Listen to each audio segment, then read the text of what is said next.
The Great Learning by Confucius and Zengzi.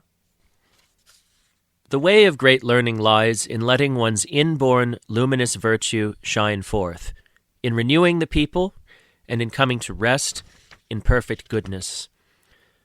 Knowing where to come to rest, one becomes steadfast. Being steadfast, one may find peace of mind. Peace of mind may lead to inner serenity.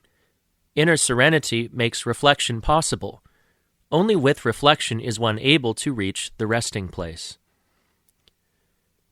Things have their roots and branches. Affairs have a beginning and an end. One comes near the way in knowing what to put first and what to put last. Those of antiquity, who wished that all people throughout the empire would let their inborn luminous virtue shine forth, put governing their states well first. Wishing to govern their states well, they first established harmony in their households. Wishing to establish harmony in their households, they first cultivated themselves.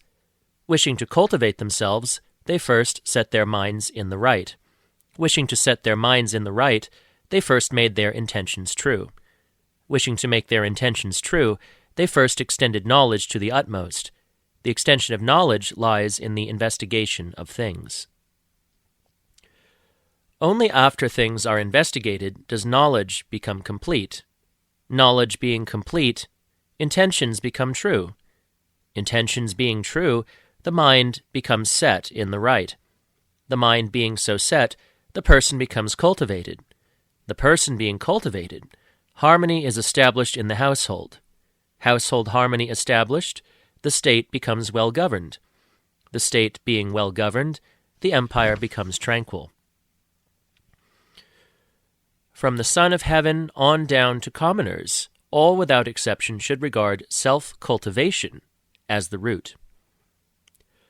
It is impossible that the root be unhealthy and the branch is healthy.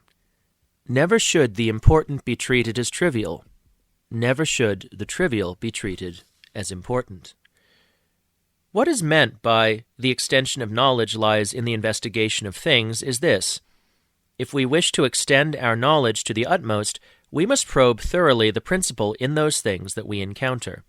Now, every person's intellect is possessed of the capacity for knowing.